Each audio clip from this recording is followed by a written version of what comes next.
ہم تو ایسی باتیں ماننے والے ہیں کہ حضرت آمنہ فرماتی ہیں جب حضور تاجدار کائنات پیدا ہوئے نا تو کوئی اعلان کر رہا تھا، مجھے یہ باتیں سنائی دے رہی تھی، المواہب للدنیا میں یہ بات ہمیں ملتی ہے۔ حضرت آمنہ فرماتی ہیں کہ جب سرکار دو عالم پیدا ہوئے تو میرے کانوں میں یہ آوازیں آ رہی تھی کہ آمنہ انہیں ہم نے حضرت آدم کی صورت،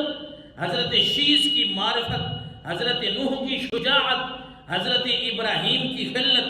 اسماعیل کی زبان، حضرت صالح کی فصاحت، حضرت لوط کی حکمت، حضرت یعقوب کی بشارت، حضرت موسیٰ کی شدت، حضرت ایوب کا صبر، حضرت یونس کی طاعت، حضرت داؤد کی آواز، حضرت عیسیٰ کا زہد، غرضے کے ان تمام انبیاء کرام کے وہ کمالات جو اللہ نے انبیاء کرام سب کو عطا فرمائے ہیں، ان سب کو رب نے اکٹھا کر کے تیرے لال کو عطا فرما دیا ہے۔ یہ اللہ کے نبی کی شان ہے، ہم تو ان باتوں پہ یقین رکھتے ہیں، ایمان رکھتے ہیں کہ اللہ کے حسن یوسف دم عیسیٰ، حسن یوسف دم عیسیٰ ید بیضاداری، آنچ خوباں ہما دارت تو تنہا داری۔ کسی فارسی کے شاعر نے لکھا ہے کہ اللہ کے نبی لوگ حضرت یوسف کے حسن کی باتیں کرتے ہیں، حضرت عیسیٰ کے پھونک کی باتیں کرتے ہیں کہ وہ پھونک مارتے تھے تو مردے زندہ ہو جاتے تھے، پرندوں کو مٹی کے پرندے، قرآن کہتا ہے کہ حضرت عیسیٰ مٹی کے پرندے بنا کے ان میں پھونک مارتے تھے، روح آ جاتی تھی۔ اللہ نے ان کو بڑے رتبے عطا فرمائے ہیں۔ حسن یوسف دم عیسیٰ ید بیضاداری، حضرت عیسیٰ علیہ السلام اپنا ہاتھ مبارک جو ہے حضرت موسیٰ وہ اپنے بغل مبارک میں جب دیتے ہیں، باہر نکالتے ہیں تو وہ ہاتھ چمکنے لگ جاتا ہے۔ اللہ نے ان کو یہ بڑی مبارک باتیں عطا فرمائی تھیں، لیکن آنچ خوباں ہما دارت و تنہا داری، اے اللہ کے رسول، اللہ نے جتنی شانیں سارے نبیوں کو عطا فرمائی ہیں وہ ساری آپ کو اکٹھی عطا فرمانی ہے۔ یہ ہمارے آقا مولا صلی اللہ علیہ وسلم کی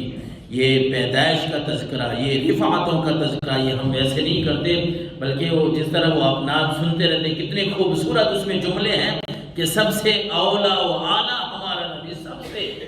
تلک الرسل فضلنا بعضهم علی بعض منہم من کلم اللہ ورفع بعضهم درجات۔ کہ اللہ نے رسول جو بنائے ہیں، رب نے فرمایا میں نے ان رسولوں کو بعض کے اوپر بعض کو درجے عطا فرما دیے ہیں، رتبے عطا فرما دیے ہیں، اور ان رتبوں میں سے سب سے جو بڑا رتبہ ہے وہ اللہ نے آمنہ کو لال کو عطا فرمایا ہے۔ اس لیے اعلیٰ حضرت نے کہا ہے نا کہ سب سے اولا و اعلیٰ ہمارا نبی، سب سے بالا و والا ہمارا نبی، اپنے مولا کا پیارا ہمارا نبی، دونوں عالم کا دولہا ہمارا نبی۔ اور کہتے ہیں بجھ گئیں جس کے آگے سبھی مشعلیں، شمع وہ لے کر آیا ہمارا نبی، جس کے تلووں کا دھوون ہے آب حیات۔ کہتے ہیں کہ جن کے ہمارے نبی کو رب نے یہ شان عطا فرمائی ہے کہ جن کے پاؤں کے ساتھ اگر لگی ہوئی گرد و غبار بھی کسی کو مل جائے نا، وہ بھی اپنے لیے سعادت سمجھتا ہے، وہ بھی سمجھتا ہے کہ میرا سب کچھ لٹ جائے، میری مال، میرا دولت، میرے بچے، سب کچھ چلا جائے، کسی طرح مجھے حضور اقدس صلی اللہ علیہ وسلم کے پاؤں کے ساتھ لگی ہوئی خاک مل جائے بس۔ آب حیات ہمارے لیے یہی ہے، جس کے تلووں کا دھوون ہے آب حیات، ہے وہ جان مسیحا ہمارا نبی۔ اور پھر کہتے ہیں ملک کونین میں انبیاء تاجدار، تاجداروں کا آقا ہمارا نبی۔ اس لیے نہیں کہا انہوں نے، بلکہ یہ ساری باتیں قرآن اور حدیث میں پڑھ کے پھر اعلیٰ حضرت نے یہ کلام لکھا، کیونکہ آقا مولا صلی اللہ علیہ وسلم کے جو آپ معجزات سنتے ہیں یا کمالات سنتے ہیں، وہ تو میں کہہ رہا ہوں بھئی آپ نبوت کے بعد جو باتیں آپ سنتے ہیں وہ بھی برحق ہیں، لیکن اس سے پہلے کی اگر بات کریں نا، سب سے پہلے جب آپ کے دودھ پینے کے زمانے کو دیکھ لیں، دودھ پینے کا جو آپ کا زمانہ ہے، عرب کے لوگوں میں اس وقت کیا رواج تھا بھائی، جب بچہ پیدا ہوتا ہے اس کو گاؤں میں دیہات پہ بھیج دیتے ہیں دودھ پلانے کے لیے، جس کو دائی لے جاتی ہے، دائی تو نہیں کہتے اس کو، رضائی ماں، ہمارے معاشرے میں دائی ہم کہہ دیتے ہیں، لیکن رضائی ماں جسے کہہ سکتے ہیں، وہ دودھ پلانے والی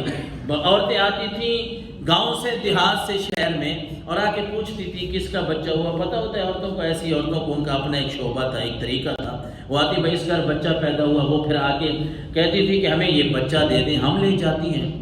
ہم اس کو دودھ پلائیں گے، اس کی پرورش کریں گے، اور پھر جب وہ 2 سال یا 1 سال جتنا وہ ان کا آپس میں معاہدہ ہوتا تو اتنے کے اوپر ان کو انعام و اکرام سے نوازا جاتا تھا۔ ہمارے آقا مولا صلی اللہ علیہ وسلم جب پیدا ہوئے،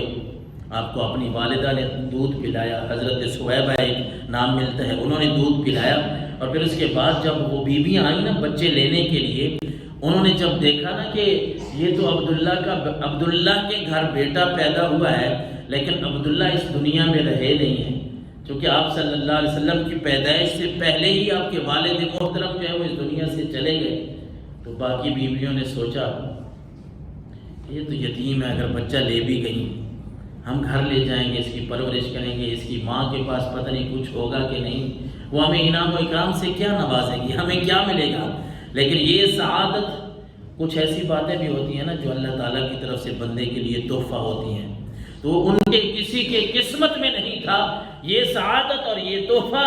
رب نے اگر رکھا تھا تو وہ حضرت حلیمہ سعدیہ کے لیے رکھا تھا۔ حلیمہ سعدیہ پھر جب آتی ہیں، بنو سعد قبیلہ سے یہ تعلق رکھتی ہیں، وہ عورتیں جب آتی ہیں ان کے ساتھ ہی آئیں گے، اور یہ کہتی ہیں کہ حلیمہ سعدیہ، میں نے باقیوں نے تو یہ سمجھا کہ شاید یتیم ہے، ملے گا کچھ نہیں، لیکن حلیمہ سعدیہ کہتی ہے میری قسمت کا ستارہ یوں چمکا کہ جب میں اس بچے کو لے کر سواری پہ سوار ہوئی، وہی سواری میری جو اتنی کمزور تھی، جو پہلے چلنے کے قابل نہیں تھی، اب وہ ساری سواریوں سے آگے چل رہی ہے۔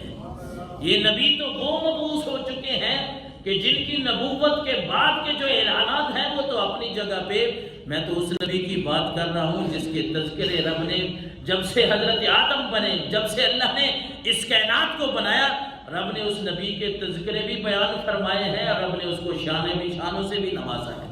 شانیں بھی عطا فرمائی ہیں۔ اور پھر حلیمہ سعدیہ ہی کہتی ہیں کہ میری وہی اونٹنی جس کا دودھ نہیں تھا، خشک سالی اور قحط سالی کا ماحول بنا ہوا ہے، کہتی ہیں ہوتا یہ ہے کہ میری وہی اونٹنی جس کا دودھ نہیں ہے، لیکن جب میں اس بچے کو سوار کرا کے لے آئی ہوں، وہ اونٹنی تیز بھی ہو گئی ہے، مجھے دودھ بھی دے رہی ہے، اور پھر اس کا کوئی ٹائم بھی نہیں ہے، وقت بھی نہیں ہے کہ فجر اور شام کو